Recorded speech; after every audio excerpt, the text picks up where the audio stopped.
এই যে ওই আমরা তালনবমীর অনুষ্ঠানটা প্রোগ্রাম দিন না, হ্যান্ডবিল দিন না, আরে বাংলাদেশ হ্যান্ডবিল প্রোগ্রাম থাকবে। আপনি তাপস বর্মনকে কি বলছেন?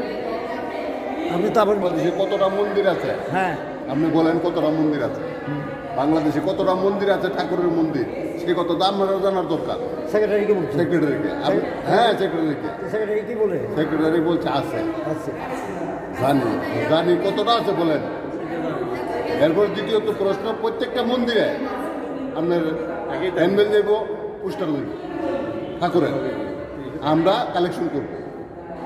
এমনকি এই তালনবমীতে এই ঠাকুর বাড়িতে সবাই আছে, প্রতি মন্দির কমিটি আছে, কমিটির লোকজনরা আপনারা অবগত করবেন যে আপনারা এই তালনবমী অনুষ্ঠান করেন না, আপনাদের কাছে অনুরোধ, যদি ঠাকুরকে ভালোবাসেন এই ঠাকুরের বাড়িতে এসে অনুষ্ঠান করবেন এই তারিখে। এরপরে আপনারা কৃষিপাত্র অনুষ্ঠান করেন, কৃষিপাত্র অনুষ্ঠান করার মন্দিরে সারা বাংলাদেশের সে মানে গ্রহণযোগ্য। শিখেন খুশি বুঝিনি যদি গ্রহণযোগ্য, আমরা এগুলো করি না, এগুলো যাতে করি না, তাহলে আমরা তো অর্থ আসবো প্রত্যেকটা। আমি আসছি, আমি 1000 টাকা 5000 টাকা দিয়ে দেবো, আমার মতন এমন গুরু ভাই আসবে 2000 5000 20000 50,000 দিতে পারে, ভালো লাগবে দিতে পারে। তাহলে আমরা এগুলো মন্দিরে আমরা অবগত হবো না, সভাপতি সেক্রেটারির কাছে আমরা যোগাযোগ করবো না, আমরা এরা সভাপতি সেক্রেটারি বদলে আসন করে বইয়ার থেকে আইতাছে চললো। হ্যাঁ, ও অসাধারণ, আপনার সঙ্গে আমি আছি, আপনার সঙ্গে আমি আছি।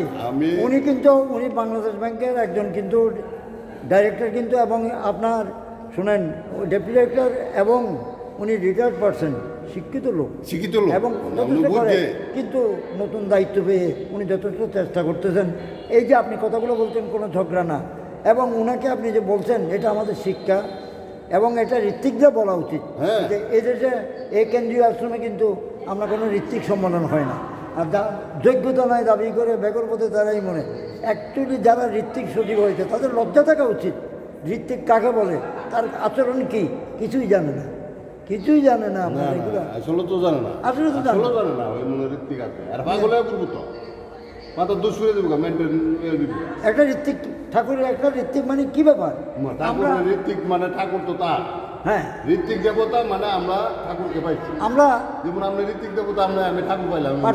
পার্থদা আমরা কিন্তু একটা কুকুরকে কিন্তু ট্রেনিং দিয়ে অনেক কিছু শিখে, কিন্তু একটা মানুষকে ভালো করতে পারি না। হ্যাঁ বুঝলেন, একটা মানুষকে ভালো করতে পারি না। দেখ, আপনাকে অশেষ ধন্যবাদ। এই কথাগুলো আমার ছোট ভাই বলে সীতাকুণ্ডতে, এবং আমি আজকে বলবেন, আজকে আমি আপনাকে আগামীকাল কিছু বলার জন্য আমি সুযোগ দেবো, আপনি বলবেন এবং একটি সম্পূর্ণ বলবেন। আমার ছোট ভাইকে আমি বলি যে যেহেতু আমি পাঞ্জা নিয়েছি, আমার ডিউটি আমি পাবনা আশ্রমে যাওয়া, তোমার এই তালনবমী উৎসব আমার এত মুখ্য না, এটা সীতাকুণ্ডতে এক প্রশ্ন। আমি বলি যে আমাকে পছন্দ করুক বা না করুক, হ্যাঁ, ইষ্টের চেয়ে থাকলে আপন, ছিন্ন ভিন্ন তার জীবন। আমি আমার ঠাকুর ছাড়া দ্বিতীয় কাউকে আমি এই করি না। ঠিক তো, এটা তো আমরা তো অবহেলিত হইতেছি।